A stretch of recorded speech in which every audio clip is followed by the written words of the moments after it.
जनपद ललितपुर की ब्लॉक मंडावरा में ओबीसी महासभा द्वारा अपने विभिन्न मुद्दों को लेकर धरना प्रदर्शन किया गया है और जनपद ललितपुर की ब्लॉक मंडावरा में ओबीसी महासभा द्वारा अपने विभिन्न मुद्दों को लेकर धरना प्रदर्शन किया है। रैली निकालते हुए आंदोलन कर शासन प्रशासन को संदेश पहुंचाया गया है।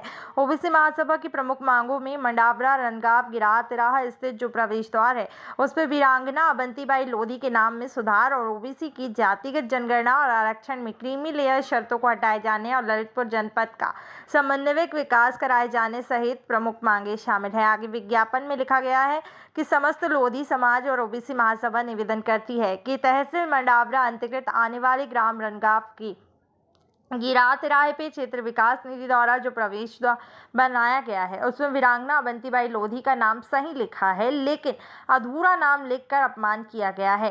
भारतीय इतिहास के पन्नों के अनुसार वीरांगना का नाम नहीं लिखा है, जिसमें पूरे लोधी समाज के साथ आम जनमानस में भी रोष व्याप्त है। ओबीसी महासभा ने विगत दिनों पूर्व जिला अधिकारी ललितपुर के लिए ज्ञापन दिया था, लेकिन ज्ञापन के तहत दी गई समय सीमा पर समस्याओं का निस्तारण नहीं हो सका, जिसके चलते रविवार 24 जुलाई को फिर से ओबीसी महासभा ने धरना प्रदर्शन कर प्रवेश द्वार पर वीरांगना के नाम को सुधार करने की मांग की। साथ ही ओबीसी की जातिगत जनगणना कराए जाने की बात भी ज्ञापन में अंकित की है।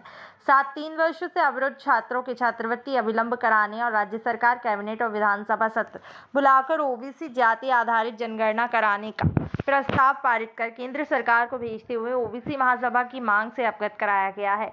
69,000 शिक्षण भर्ती पूर्ण की जा जनहित को दृष्टिगत रखते हुए स्वास्थ्य केंद्रों पर आवश्यक स्वास्थ्य कर्मियों की तैनाती भी की जाए। मंडल आयोग की अनुशंसा को पूर्णतः लागू करते हुए राज्यवार विधानसभा और लोकसभा से सीटें आरक्षित की जाए। ओबीसी आरक्षण में असंवैधानिक क्रीमी लेयर को हटाया जाए और ललितपुर उत्तर प्रदेश के जनपद होने पर भी स्वास्थ्य, शिक्षा, सड़क आदि सभी प्रकार के विकास में उपेक्षित रहा है। अतः स्वास्थ्य केंद्र, शिक्षण संस्था और सड़क निर्माण आदि कार्य कराए जाने जैसे मुद्दे ओबीसी महासभा के आंदोलन में शामिल हुए हैं। शासन प्रशासन को ओबीसी महासभा ने दिया है 7 दिन का समय। ओबीसी महासभा ने धरना प्रदर्शन करते हुए अपना ज्ञापन अधिकारियों को सौंपते समय 7 दिन का समय अपने ज्ञापन में अंकित करने के साथ मौखिक रूप से प्रशासन को समक्ष रखा है। उनके द्वारा कहा गया है कि हमारी जो मांगे ज्ञापन में अंकित की गई है ओबीसी महासभा के इस विशाल आंदोलन प्रदर्शन में मौजूद हैं।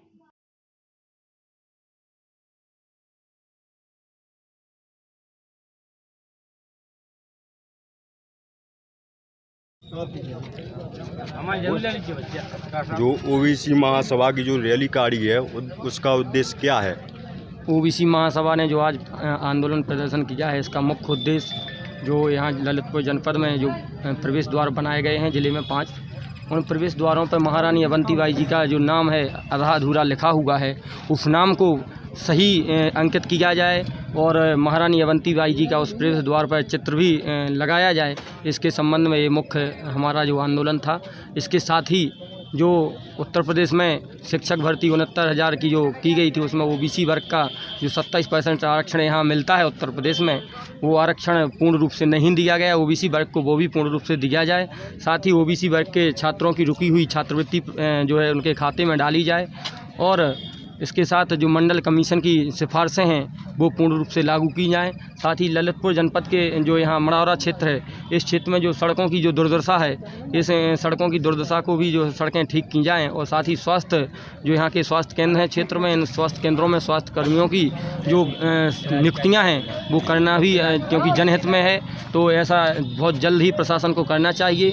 और क्योंकि वर्तमान में अभी महामारी टली नहीं है, महामारी फिर से हो सकता ही आ जाए, तो पहले से ही प्रशासन को स्वास्थ्य विभाग में जो है नियुक्तियां कर देनी चाहिए और जिससे जनमानस को उसका लाभ मिल सके। जो अभी आपने विज्ञापन सौंपा है उसके बारे में साहब ने क्या बोला आपसे?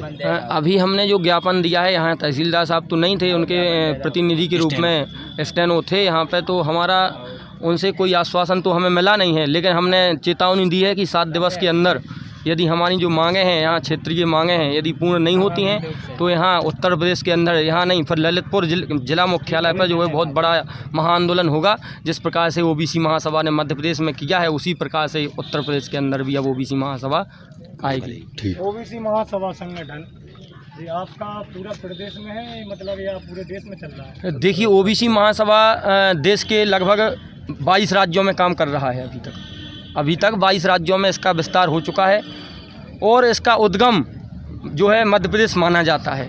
मध्य प्रदेश से ओबीसी महासभा का उद्गम हुआ है। ओबीसी महासभा 2018 से जो है अस्तित्व में आया है और बहुत ही जल्द ओबीसी महासभा ने इतना बड़ा जो है नेटवर्क बनाया है कि आज चाहे संसद हो चाहे लोकसभा हो, सभी दोनों सदनों में, विधानसभा और लोकसभा के सदनों में ओबीसी महासभा की गूंज गूंजती है।